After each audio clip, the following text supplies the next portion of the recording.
Shalom. Tadi tadi pagi saya sama Agus kita doa. Tadi saya coba tes. Dulu saya pernah ngelakuin, cuma saya belum tahu apa yang terjadi di alam rohnya. Jadi bangku-bangku yang tadi kan masih kosong. Saya doain. Saya katakan di dalam nama Yesus, biar urapan Allah turun ke atas bangku ini. Setiap orang yang duduk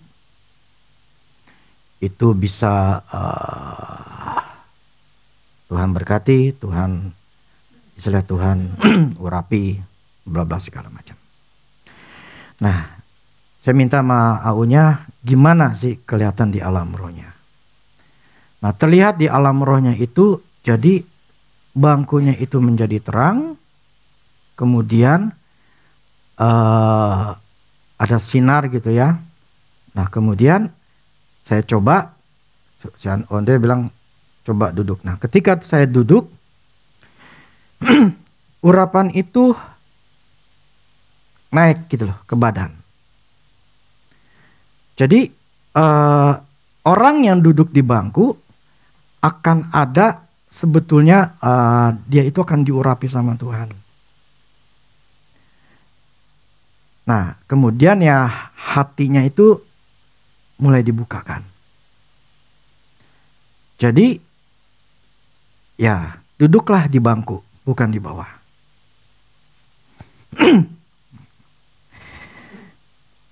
Oke, hari ini saya ngomong bicara masalah. Tapi nanti ada banyak hal, nanti setelah kebaktian kayaknya. Kita ada ambil waktu untuk biar si Agus akan ngomong apa yang Tuhan ngomong mengenai kita, Mahanaim. Banyak sekali soalnya tadi. Dan saya nggak rekam. Oke, seperti kemarin saya ada ngomong masalah sedikit gitu ya. Nah, saya kasih judul gini. Bingung. Kenapa selalu salah mengambil keputusan? Orang Kristen seringkali kita bertanya sama Tuhan, Tuhan apa sih kehendak-Mu tentang ini? Ya masing-masing kita punya sebuah masalah. Kita pengen mengambil sebuah keputusan. Kita bertanya sama Tuhan, Tuhan,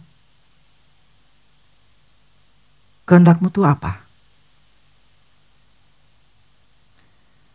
Engkau maunya apa? Ini saya bingung. Saya mau ambil keputusan tapi saya bingung.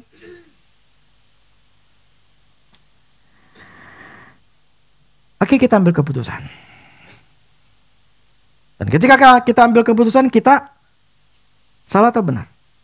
Kebanyakan salah.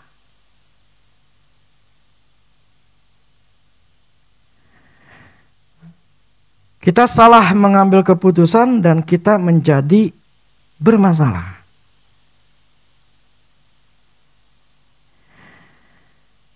Nah,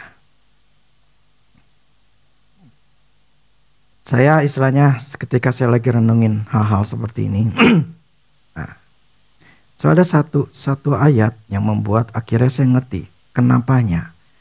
Dan ini dalam Roma 12 ayat 2. Ngomong seperti ini.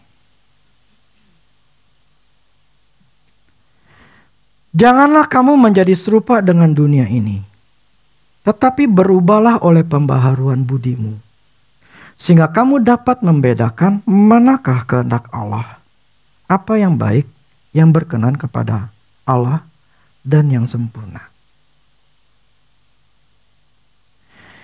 Kalau pembaharuan budi ini sebetulnya artinya itu adalah memperbarui pikiran.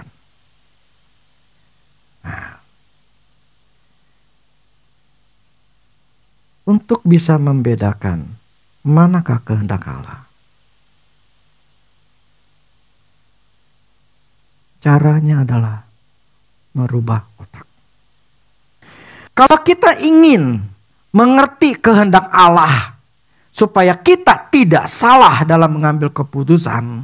Karena seringkali kita salah dan salah dan salah dan salah gitu loh. Membuat kita kesal, rugi, jadi marah, jadi berbagai macam ya. Nah, itu yang harus kita lakukan adalah kita harus memperbaharui pikiran kita. Karena ada pola pikir kita atau pemikiran kita itu yang salah membuat kita jadi salah. Jadi problemnya adalah karena pikiran kita salah, ya keputusan kita salah. Karena keputusan kita kan berdasarkan apa yang kita pikirin di otak kita nih. Otak kita ngomong apa, ya demikianlah kita akan ngambil keputusan.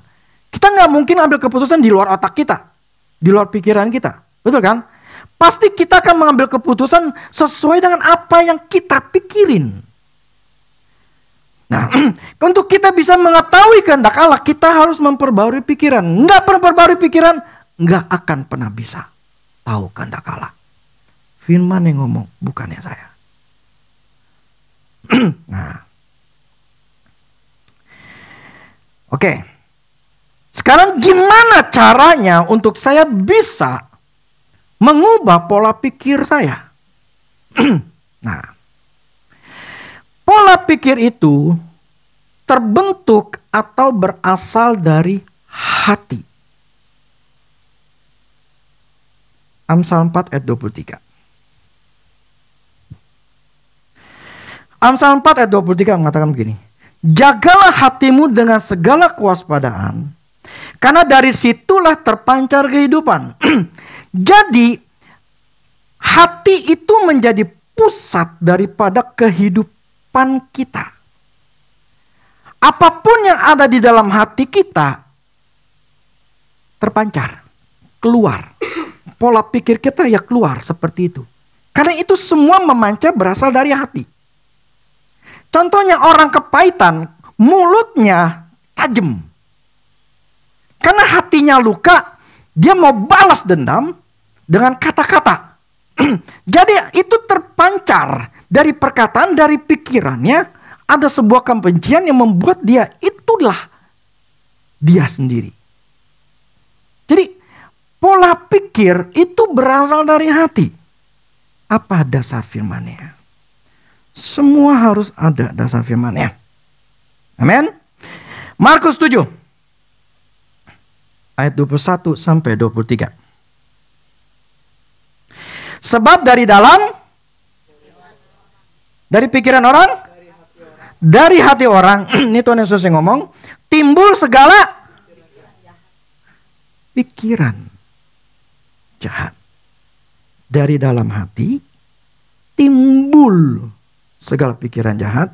Terus percabulan, pencurian, pembunuhan, perzinahan, keserakahan, kejahatan, kelicikan, hawa nafsu, iri hati, hujat, kesombongan, kebebalan.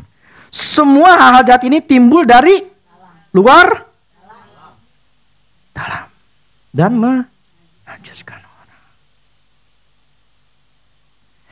Kenapa kemarin saya ngomong di Sabtu? Kamu dengerin lagi apa yang Tuhan katakan yang waktu direkam. Karena itulah keadaan hati kita masing-masing. Tinggal kita mau ngakui enggak. Kalau kita malu dan sombong, kita tidak akan ngakuin.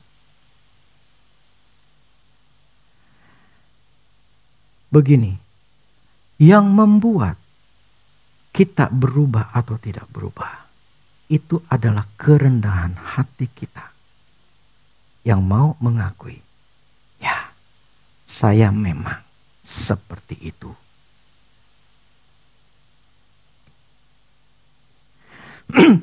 Jadi yang membuat kita mengambil keputusan akibat dari pola pikir kita yang kita punya ya. Dan pola pikir itu berasal dari pola pikir yang ada di hati kita.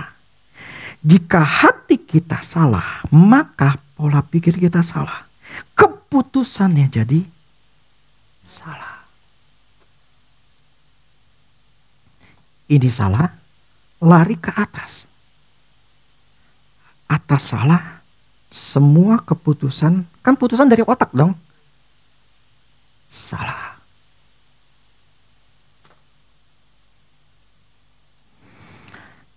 Capek nggak sih kalau kita ambil keputusan selalu salah terus? Capek nggak?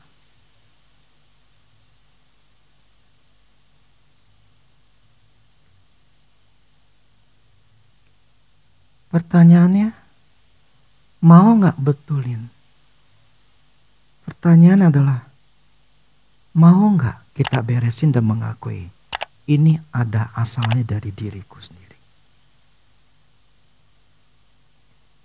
Mempengaruhi hidup kita.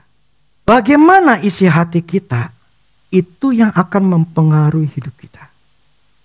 Siapa yang mendominasi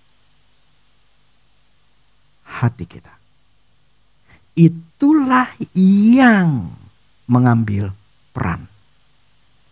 Dialah yang mengambil keputusan.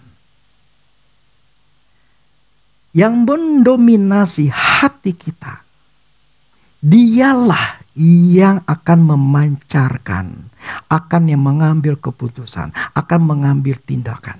Karena dia yang ngontrol. Nangkap gak? Nah, karena dia yang ngontrol, karena itu yang salah, akibatnya semua yang kita pikirkan, yang kita putuskan itu jadi salah semua. Nangkap ya?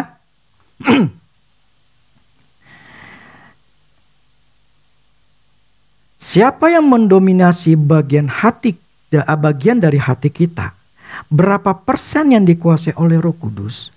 Dan berapa persen oleh hal-hal yang ada di dalam dunia?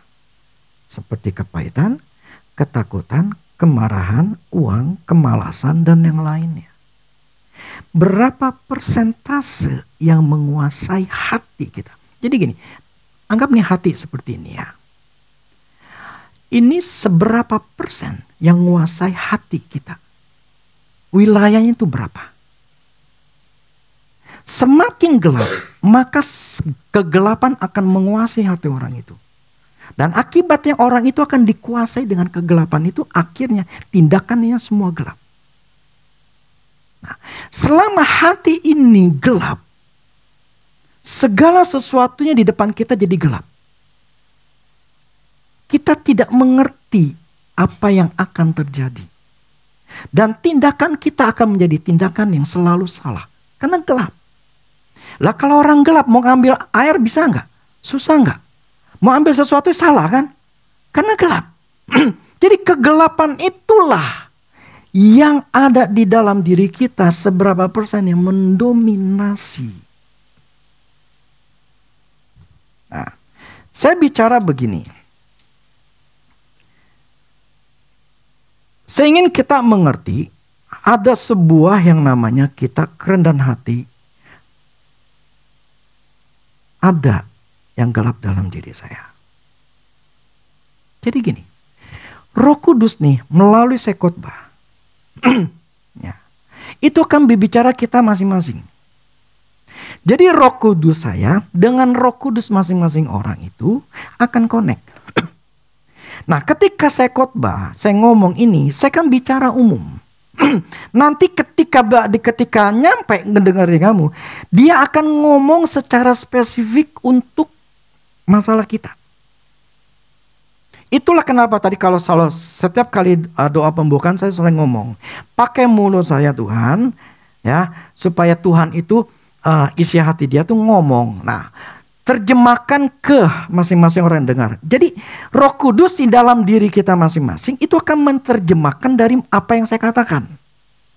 Artinya dia akan kasih tahu, ini loh masa lalu ada di sini. Karena kan kita punya kepribadian masing-masing, punya masalah masing-masing. Jadi itu harus pakai kekuatan roh yang kasih tahu ini masalahnya. Nah, maksud saya begini. Ketika saya berkhotbah, saya ngomong seperti ini, kita sering melakukan kesalahan, ya kan? Karena pola pikir kita salah. Nah, pola pikir kita salah ternyata berasal dari hati kita. Karena dari segala hati, dari dalam lah, dari hati lah akan timbul pikiran jahat, bla bla tadi yang tadi ya. Semuanya timbul dari hati. Nah, berapa persen yang menguasai hati kita, itulah kegelapan. Nah, sekarang Roh Kudus kasih tahu, terangin. Sinarnya Tuhan, terangnya nyinarin hati kita. Dikasih lihat, itu ada yang gelap, itu barang yang harus diberesin, yang kau harus buang.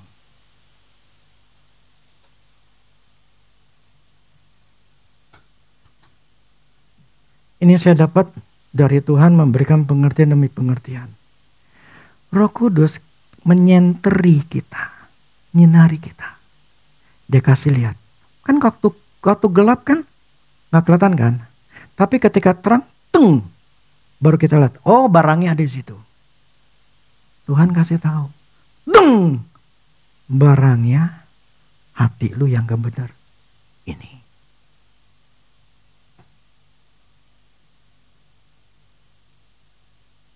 Tinggal masalahnya, punya nggak kita kerendahan hati mengakui, ya benar Tuhan, ada yang gelap dalam diri saya, memang hati saya begitu.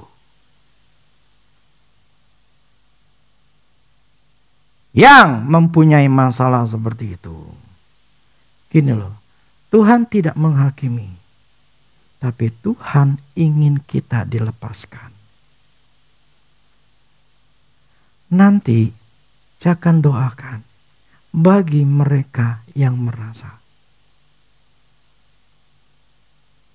Anggap ya. Yang tahu.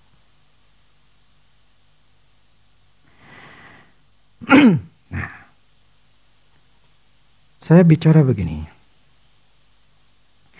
Yang membuat hidup kita bermasalah yang banyak sekali itu masalah keuangan. Masalah uang itu mendominasi manusia. 2 minggu yang lalu saya ngomong bicara, Tuhan bicara sama saya, seketik saya ngomongin. Dan saya nggak bisa ngomongin sekarang, panjang gitu kan. Itu masalah uang. Nah, begini. Seringkali ketika kita mau ambil keputusan, kita mencoba untuk minta keputusannya Allah. Masalah keuangan. Tuhan beli enggak? Tuhan saya mau ini. Tuhan saya mau ini. Bla bla segala macam. Nah, ini enggak cuma masalah uang, tapi saya lagi menitik beratkan keuangannya. Jadi kalau sekali lagi, Tuhan akan terjemahkan. Enggak cuma masalah uang, tapi masalah hal-hal yang lain dalam hidup kita. Jadi uang itu cuma hanya ini satu. Tetapi ada hal-hal yang lain yang sebetulnya Tuhan akan ngomong. Secara kita pribadi-pribadi sesuai dengan masalah kita. Oke, kalau saya ngomongin itu terlalu panjang. Maksudnya terlalu luas. Jadi saya ambil cuma satu pokok masalah. Kalau hati kita Tuhan munculin masalah keuangan. Yang gelap itu ternyata ada roh mamon di hati kita. Itu ada sisi gelap di dalam hati kita. Selama hatinya itu ada uang yang ketika Tuhan center, itu barangnya, itu ada mamon, itu ada uang. Selama hati kita ada mamon, selama itulah kita akan salah.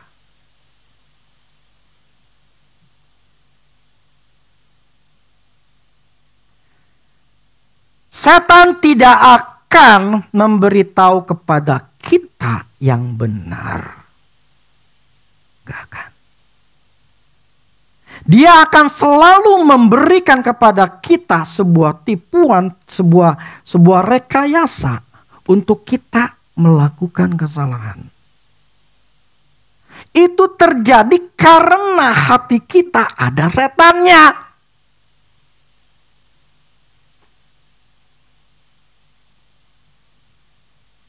Anggap gak? Selama ada setan dalam hati kita, selama itulah setan akan nuntun kita. Bukan Roh Kudus yang menguasai kita, enggak mendominasi hati kita, tetapi setan yang mendominasi hati kita, membuat kita hidupnya jadi tidak enak.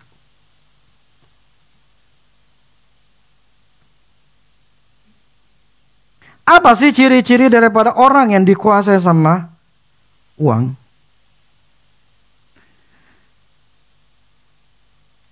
Sebab gini, ketika hati kita dikuasai oleh uang, maka yang dipikirin oleh kita selalu duit. Bagaimana cara mendapatkan duit? Walaupun ngebohong, entah ngebohong atasan lah, anak lah, mantu, pokoknya gue mesti dapat duit. Itu dengan berbagai macam cara.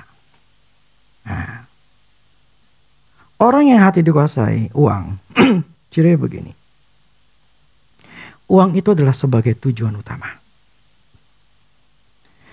Bahwa kekayaan, uang itu nomor satu. Gua mesti dapat duit. Akhirnya dia bisa merelakan, lepasin Tuhan, lepasin keluarga, lepasin pelayanan. Semuanya hanya otaknya di duit. Bagaimana cara gue mendapatkan duit? Prioritas utamanya nomor satu adalah duit. Yang kedua, materialistis. Menilai segala sesuatu dengan uang. Gue mesti pakai baju ini supaya gue diakui sama orang. Gue mesti pakai gelang ini, gue pakai ini supaya gue dianggap gue orang kaya.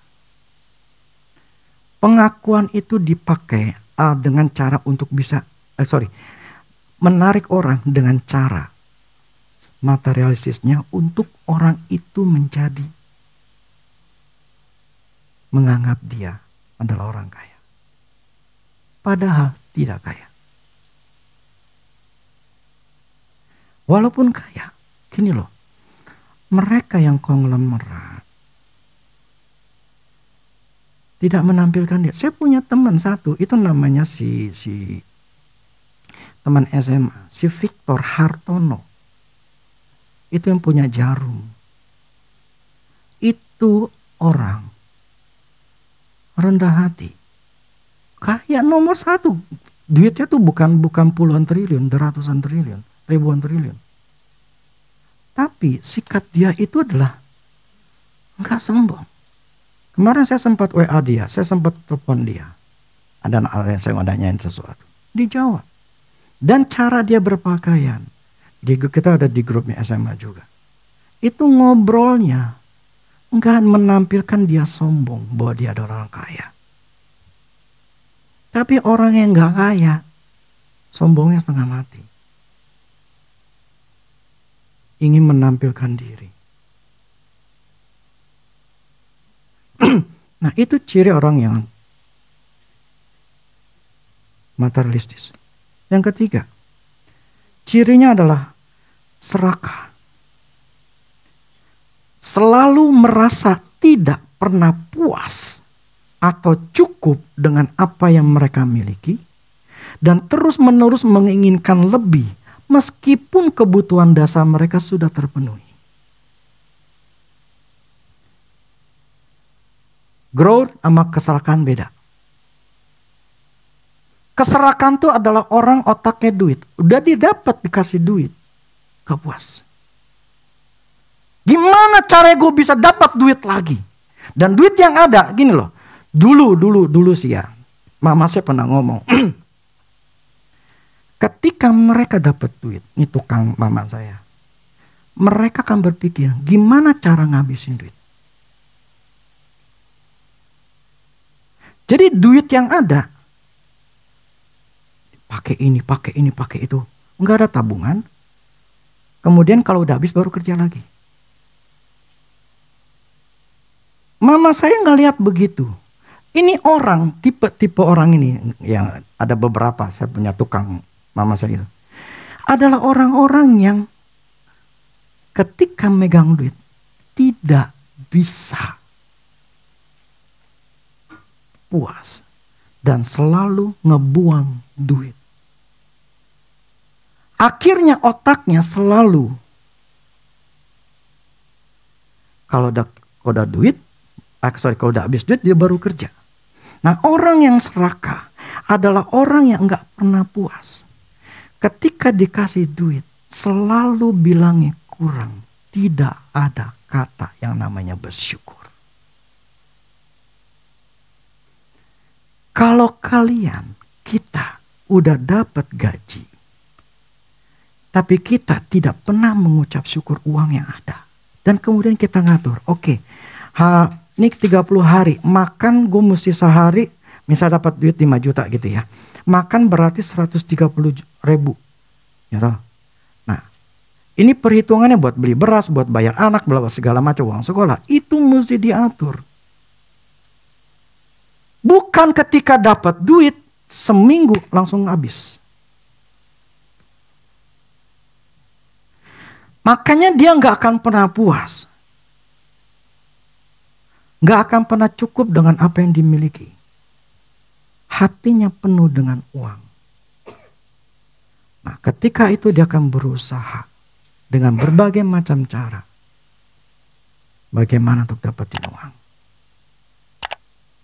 Biarin ngebohong. Nah, kemudian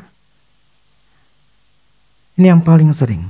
Ciri daripada orang yang hatinya doang adalah selalu cemas akan uang. Selalu stres akan uang. Ketika keuangannya walaupun duitnya ada. Jadi gini loh, orang khawatir itu bukan bicara masalah dia kaya punya duit sama yang gak punya duit. Yang punya duit ini gak mungkin khawatir, kagak. Orang kaya pun khawatir walaupun dia punya duit ratusan juta, itu tetap bisa khawatir. Sama orang yang cuma duit cuma 1 juta doang aja, ini khawatir juga, sama. Gak ada hubungannya antara punya duit sama gak punya duit. Sama-sama khawatir. Nah, itu adalah orang yang hatinya uang.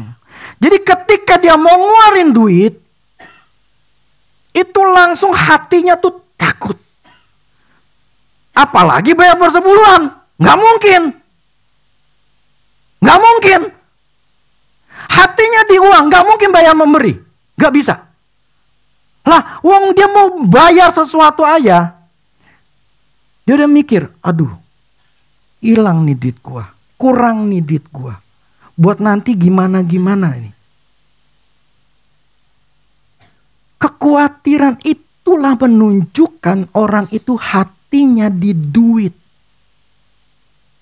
Orang yang bersyukur sama Tuhan, dia akan tetap bersyukur dengan apa yang dia miliki. Dia nggak perlu memikir gimana nih dapat duit. Gimana cukup nggak perlu.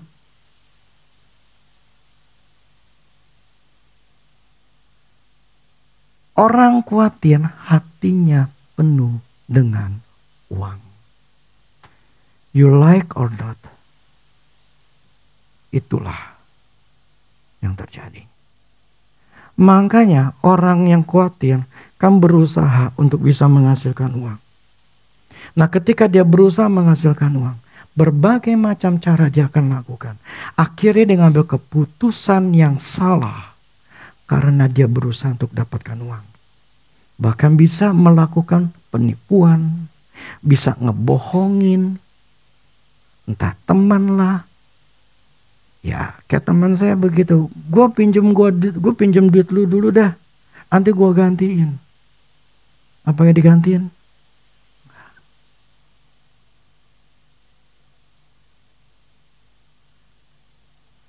Jadi itu Karena memang hatinya itu adalah uang. Gini, saya ngomong seperti ini. Bukan saya menghakimi. Tapi untuk menyadarkan kita. Kalau memang ada hati di uang. Ya ngakuin loh. Ya memang gua kayak begitu. Tujuan Tuhan ada Alkitab. Firman Tuhan. Bukan untuk Tuhan. Tuhan itu udah sempurna. Tuhan itu udah kudus. Enggak perlu apa-apa. Kita ini yang harus diubahkan. Makanya dari memperbarui budimu akan memperbarui pikiran kita. Kalau pikiran kita salah. Akibat dari hati yang salah. Ya hidupnya salah. Sekarang dinyatain nih kesalahannya nih. Hati lu ada di uang nih. Karena ciri-ciri ini persis sama. Nah kalau udah tahu yang sama, oke Tuhan, ini masalah di hati saya. Ini membuat saya susah. Orang yang hati di uang itu pasti susah hidupnya. Enggak tenang. Enggak bakal tenang. Selalu khawatir, selalu takut. Selalu kebingungan. Karena hatinya ada mamon. Nah selama mamon ini nggak dibebaskan, dilepaskan, selama itulah hidup kita akan susah. Hidup tidak akan tenang, hidup tidak akan puas. Kalau kita mau sadari.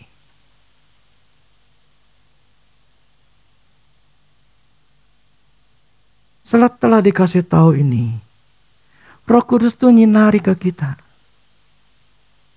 Nih, di hati lu ada barang yang namanya mamon. Ada uang di hatimu. Tuh, beresin. Ambil, lu buang. Tapi kalau kita nggak mengakui, enggak, gua nggak kayak gitu. No, sebelah gue yang. No, laki gua no. No, bini gua no. No, mak gua no. Tuhan tidak akan lakukan apa-apa.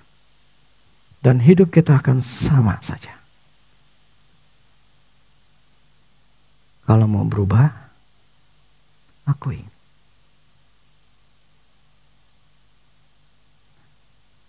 Berkat Tuhan tidak akan bisa kita dapat selama yang mendominasi itu uang. Bukan Tuhan. Bagaimana Tuhan mau kasih tahu? Ini loh caranya Rudi. Ini loh caranya Yadi. Ini loh caranya si Anto. Ini caranya si Paseno. Kalau hatinya gelap. Kalau hatinya ada mamon-mamonnya kasih taunya salah. Dia nggak mau kasih tahu yang benar.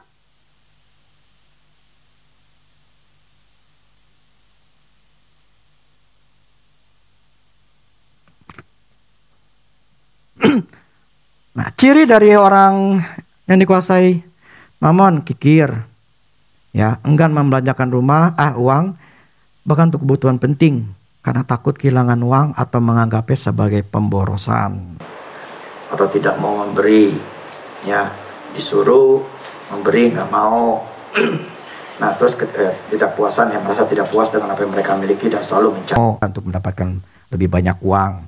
Terus manipulatif. Ciri orang dari menguasai apa yang dikuasai oleh uang. Manipulatif itu memanfaatkan orang lain. Orang itu baik lu. Deketin dia aja supaya dapat duit. Puji dia aja pasti dikasih duit. Baik lu. Bapak baik.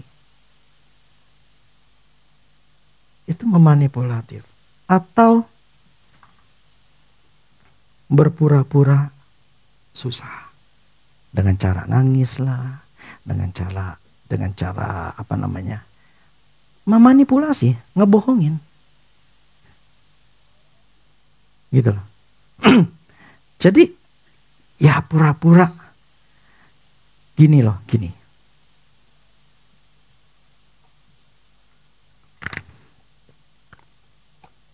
Jangan berpikir berbuat baik itu benar.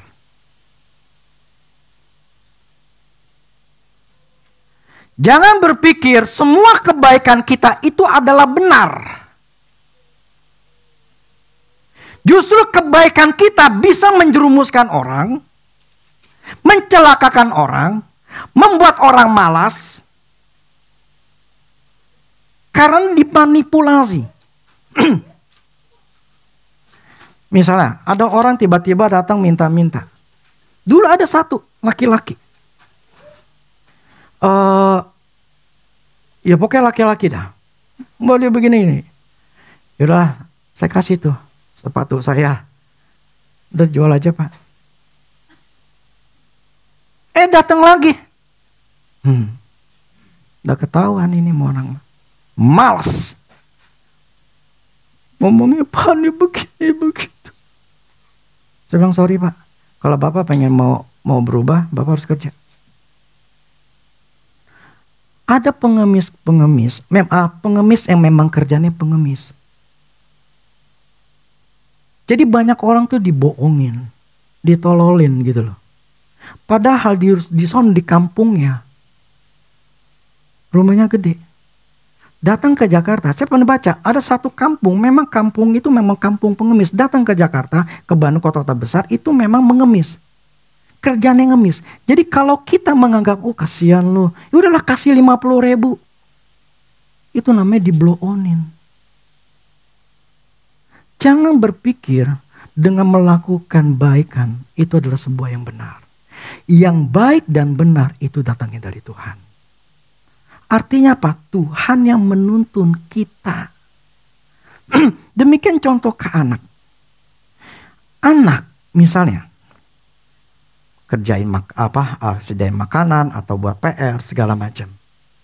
Kelihatannya berbuat baik. Contohnya yang paling simpel. Dulu waktu si Michael tuh masih kecil, dia bilang, "Papi, sendoknya nggak ada."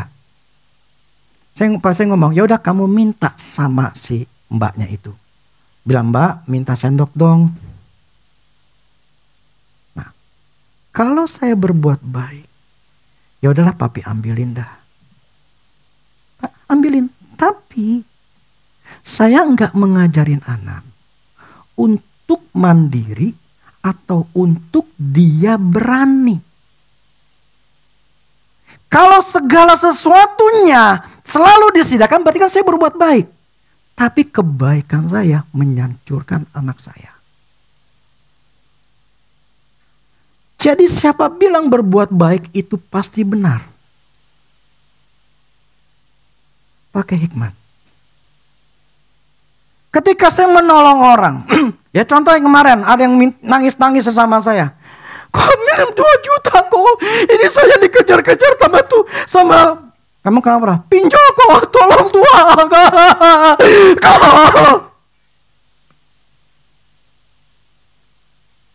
Kalau saya mengandalkan perasaan saya, ibanya saya, 2 juta nggak masalah buat saya. Tapi ketika saya tahu ini masalah pinjol, saya ngomong, sorry. Kamu ngomong dulu sama orang pinjolnya. Kamu ngomong dulu baru ngomong sama saya. Beresin dulu berapa utangnya baru kamu beresin. Saya nggak kasih.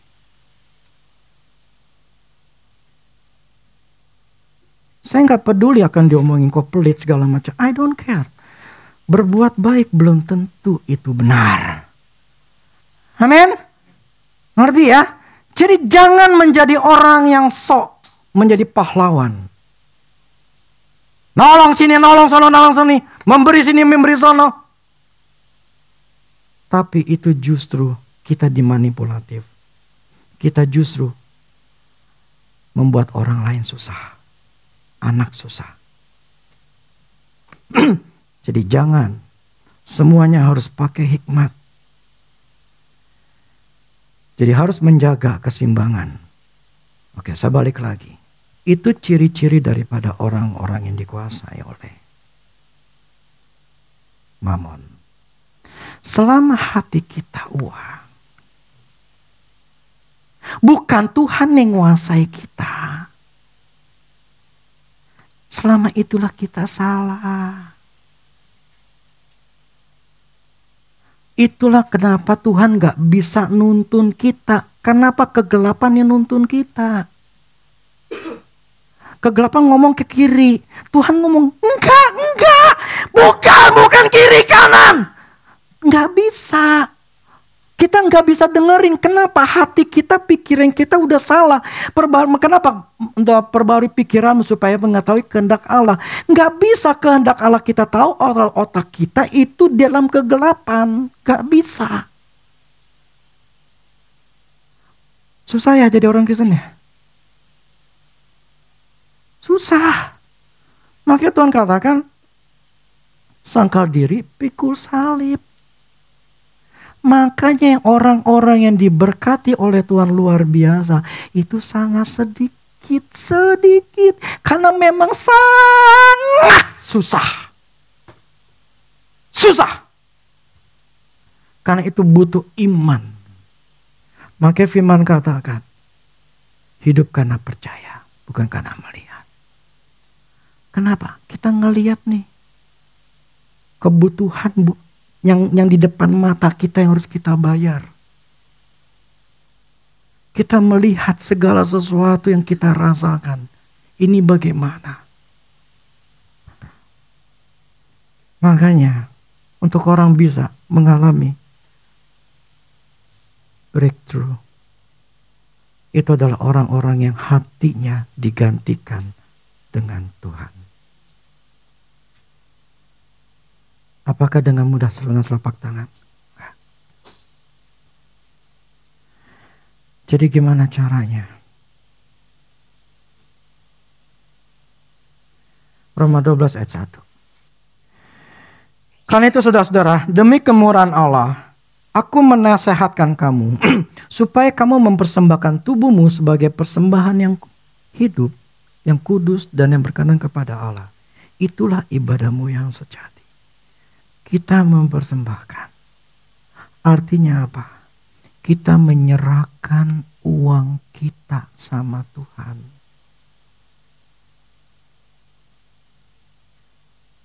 Kita nyerahkan segala kekhawatiran kita tentang duit. Memberikan semuanya. Mempersembahkan semuanya. Uang yang ada di dalam diri kita. Dan kita bertobat.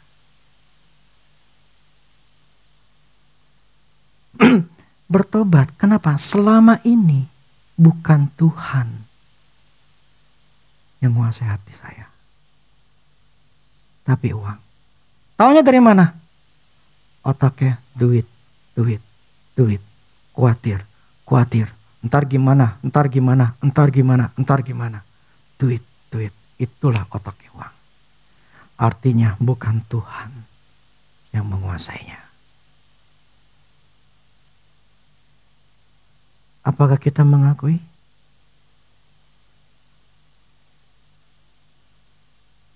Apa kita ngaku? Ya, otak gue di duit. Ya, gue orangnya sombong. Ya, gue orangnya khawatir. Ya, memang gue gak berani ngeluarin duit. Ya, memang gue mikirin nantinya bagaimana.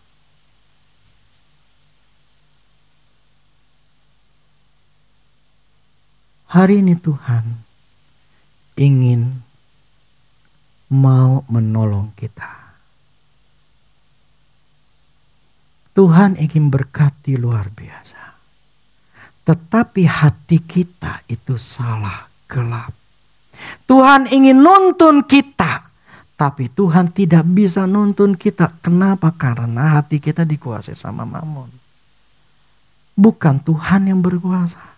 Akibat karena Tuhan yang bukan penguasa. Akhirnya yang selalu yang ngasih tahu itu adalah Mammon. Mammon penipu, selalu ngasih tahu yang salah. Hari ini dikasih tahu supaya kita sadar, supaya kita tahu kehendak Allah mana yang benar, dan kita tidak salah lagi, ya berarti kita merelakan diri. Tuhan, saya buang. Lepasin roh mamon ini. Saya pengen diberkati oleh Engkau dengan caramu Tuhan. Cara setan selalu akan membuat kita salah. Selalu. Tinggal keputusan kita mau rendahkan diri. Tuhan, aku mau ngakui Engkau sebagai penguasa hatiku. Saya mau. Saya mau.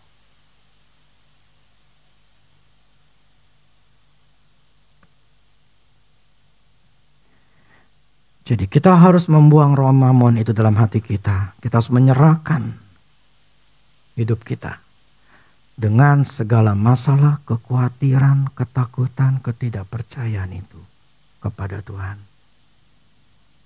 Serahin hidup. Saya selalu mengingatkan diri saya. Ketika saya bangun gereja ini, renovasi. Tidak ada satu kekhawatiran yang timbul dalam diri saya. Karena saya nyerahin total. Akibat saya nyerahin total, ini urusan Tuhan. Semua yang saya mau atau renovasi biaya itu semuanya ada. Tanpa saya meminta-minta di jemaat. Itu pola kerja Tuhan. Pola kerja Tuhan, serahin sama Tuhan. Lepas roh mamon, serahin hidup sama Tuhan. Biar Tuhan yang atur. Nah kalau kita sudah nyerahin sama Tuhan semuanya, hati kita udah tidak ada uang, Tuhan akan nuntun kita. Nanti lu besok, gua akan tuntun lu ketemu sama tuh orang. Nanti lu ngobrol-ngobrol dah. Nanti ngobrol-ngobrol lu dikasih kerjaan. Lu dapat duit. Lah kalau Tuhan, kalau kita masih dikuasai kegelapan, Tuhan gak bisa membuat kita, lu ke sono. Gak bisa. Kita kan malah mikir, ke sono mau ngapain? Gak ada untungnya, gak ada juntrungannya, gak ada urusannya. Mau ngapain ke sana? Karena apa? Hati kita dikuasai oleh kegelapan. Hati kita yang gelap itu setan yang ngomong, lu ngapain ke sono? Nggak ada desakan hati. Tapi kalau itu dari Tuhan, hati kita dikuasai Tuhan, itu ada desakan hati. Ya, desakan. Ngerti desakan kan? Hati kita kayaknya, aduh gue mau ke sono, kayaknya gue mau ke sono dah nih. Nah itu Tuhan. Lalu kita ke sono, dapatlah. Tapi kalau hati kita dikuasai setan, Tuhan ngomong ditutup. Desakan hati nggak nyampe. Karena penguasanya setan.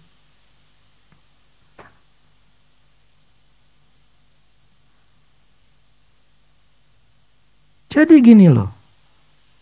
Orang yang mau diberkati Tuhan justru harus kehilangan uang di hatinya. Kalau masih ada uang justru nggak bisa diberkatin. Nggak bisa. Tetapi kalau kita pengen benar-benar diberkati luar biasa, nggak boleh ada uang. Makanya urutan 5 aspek hidup yang Tuhan ajarin. Pertama apa? Tuhan. 2, keluarga. 3, kesehatan. 4, pekerjaan. 5, uang paling terakhir.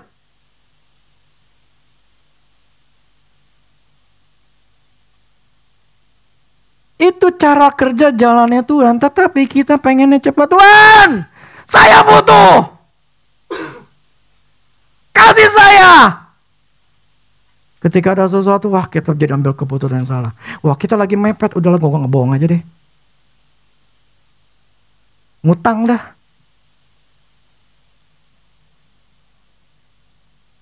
Jadi nggak punya apa namanya? Kebijaksanaan, gak wise dalam megang duit. Terus penuh dengan ketakutan. Gak bakal bisa.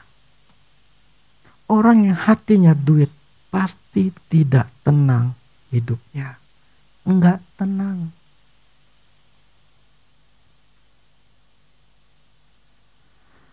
Nah, setelah kita nyerahin hidup kita, minta Tuhan bawa uang, kita minta Tuhan menguasai. Tuhan, aku berikan hatiku untuk Kau yang kuasai. Nah, kemudian harus ada firman Tuhan menjadi pegangan hidup kita. Tanpa firman, kau akan sesat. Ya. Tanam firman Tuhan ke dalam hati sebagai pegangan bahwa Tuhan yang menjadi penguasa di hati, yang menjadi sumber keuangan hidup kita. Sehingga kita tidak memikirkan bagaimana cara mendapatkan uang, tetapi memikirkan bahwa Tuhan yang atur uang, jalan uang buat ke saya. Bukan memikirkan bagaimana cara dapat uang, tapi mempercayakan Tuhan jadi sumber berkatku.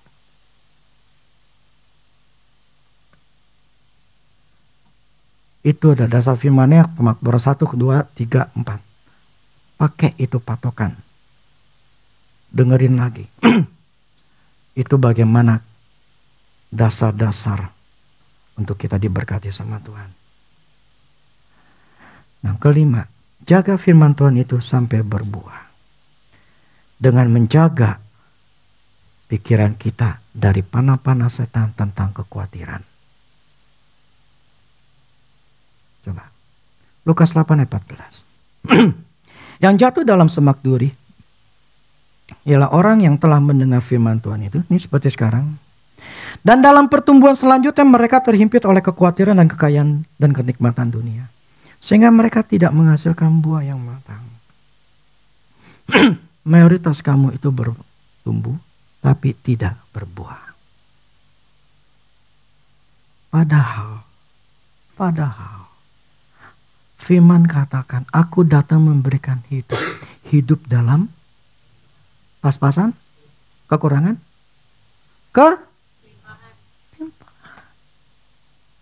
Kalau kita sudah mencapai level di mana Tuhan bukan uang di dalam diri kita, sampai level di mana uang itu bukan nomor satu, kelimpahan turun.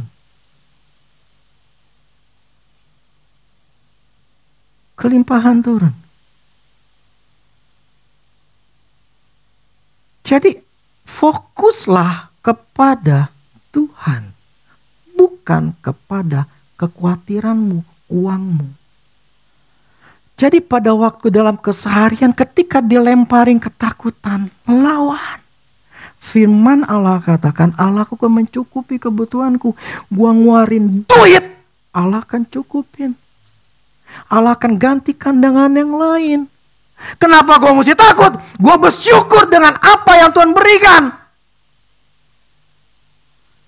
Dan aturlah masalah keuangan. Kalau kamu misalnya gini. Ada namanya kebutuhan hidup primer, ada namanya kebutuhan sekunder. Ya. Tertiar lagi ada.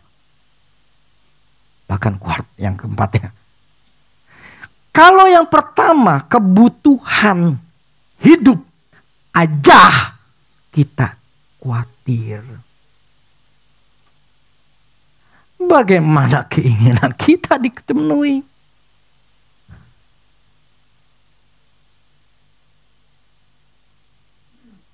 Mau beli makanan aja udah mikir, apalagi nanti mau pergi jalan-jalan.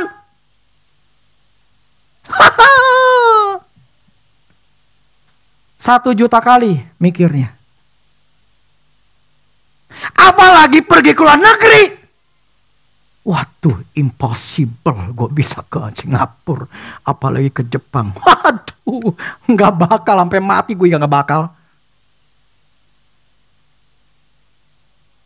Itu pola pikir yang terbentuk. Kalau masalah hal yang kecil aja, kebutuhan makananmu aja, engkau sudah khawatir. Apalagi yang sifatnya adalah keinginan. Nggak bisa. Dulu apa saya berpikir anak saya akan bisa kuliah di luar? Kalau saya nggak menempatkan diri mimpi saya.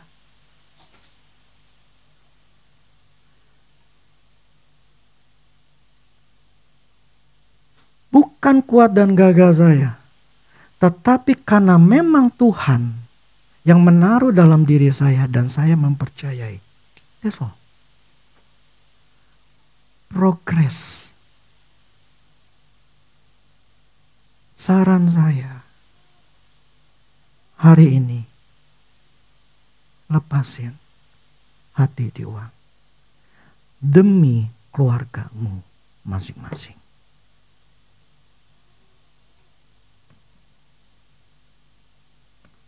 Kau ingin anakmu sekolah yang bagus.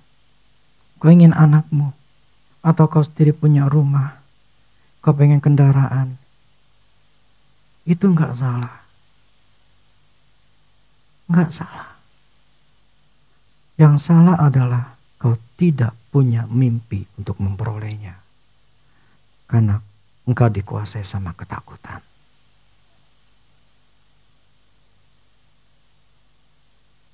Tuhan ingin kita sampai level tidak mikirin duit. Ketika saya bangun gereja ini, tidak mikirin duit. Pengeluaran, keluarin. Mau beli apa? Keluarin. Tidak ada hitung-hitungan mikirin. Dan akhirnya Tuhan sediain semua. Sampai level tidak mikirin. Ketika kita beli barang, kita nggak ngomel-ngomel, nggak ngamuk-ngamuk, kita beli. Terima kasih Tuhan, saya bisa beli. Artinya, ucap syukur. Bukan yang diucapin ketakutan.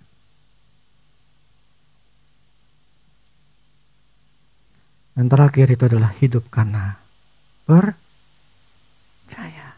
bukan karena melihat. Amin.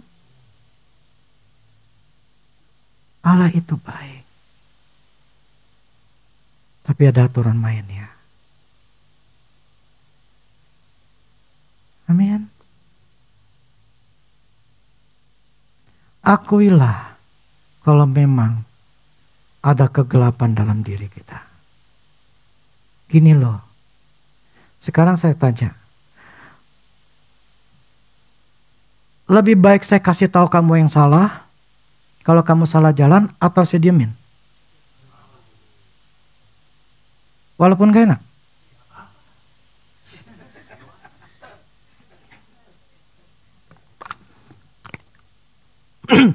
Nggak merasa dihakimin?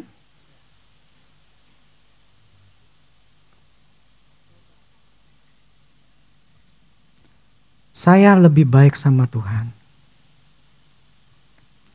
Tuhan kasih tahu saya salah. Daripada saya nggak tahu kalau ternyata saya salah. Tahu nggak? Kalau kita punya masalah, seringkali gini loh. Ketika ada masalah, bang.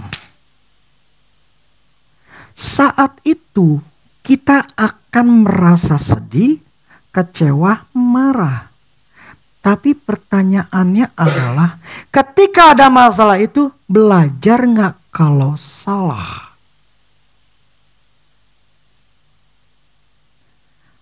Maka firman katakan Allahku bekerja dalam segala sesuatu. Artinya apa? Ketika ada dalam masalah sekalipun seharusnya kita belajar oke, gue salah di sini. Seperti hari ini, oke, gue salah. Tuhan, saya mau diberesin. Saya tahu hati saya kikir. Saya tahu ada orang yang pelit. Saya tahu orang khawatir. Saya tahu saya begini, saya begitu. Saya sombong. Saya materai. Tahu segala macam lah. Kita masing-masing yang tahu keadaan hati kita. Prinsipnya cintakan Tuhan. Saya mau diberesin Tuhan. Saya capek hidup kayak begini. Saya pengen hidup di dalam Tuhan. baru Tuhan kerja. Amin. Tapi kalau selama kita nggak mau ngaku, gue nggak kayak gitu kok. Siapa bilang gue nggak kayak begitu? Jadi gini, orang yang keras hati begini. Ketika firman ngomong, dikerasin. Enggak. Ngomong lagi, enggak. Ngomong lagi, enggak. Ngomong lagi, enggak. Akhirnya Tuhan diam. Singkat banget. Saya lagi udah lama sekali ya. Belasan tahun yang lalu. Saya ngobrol sama Tuhan nih. Waktu masih di lantai 2. Tuhan begini-gini. Terus Tuhan ngomong sama saya. Loh, kok gitu sih Tuhan? Kok begitu? Saya bantah, bla bla bla. Tuhan jawab. Saya bantah. Tuhan jawab. Ketiga kalinya dia diam. Diam. Loh kok tahu? Ya tahulah, orang lagi ngobrol-ngobrol, ngomong-ngomong, tiba-tiba diam. Ya tiba-tiba diam. Ya tahu kan? Tuhan udah pergi kali ya. Karena dia kesel gitu kan. Saya ngomong dibantah, saya ngomong dia ngomong saya bantah. Itu Tuhan, kalau kita ngebantah terus, ngerasin hati, Tuhan lewat. Jadi orang yang sombong, orang yang keras hati tidak akan pernah bisa berubah. Saya punya mimpi. Dan mimpi saya besar. Saya tahu untuk mimpi besar itu cuma satu jawabannya. Tidak boleh ada uang di hati saya. Kalau nggak boleh ada uang di hati saya, berarti hati saya harus ada Tuhan. Ketika hati saya ada Tuhan, Tuhan akan tuntun saya di jalan yang harus saya tempuh. Kita harus mencapai level di situ. Baru berkat yang gede akan turun. Udah cukup dah, panjang. Saya mau nyambung lagi panjang. Oke. Biarlah kebenaran Tuhan pada hari ini nanti bagi kalian yang memang mau didoakan maju ke depan. Yang merasa siap. Kalau nggak siap nggak masalah kok. Gitu ya. Jadi saya tidak menghakimi, saya hanya berkhotbah. Roh Kudus yang akan menginsafkan. Dan kalau hari ini bisa, sok silakan maju. Jadi saya tidak akan doain satu-satu.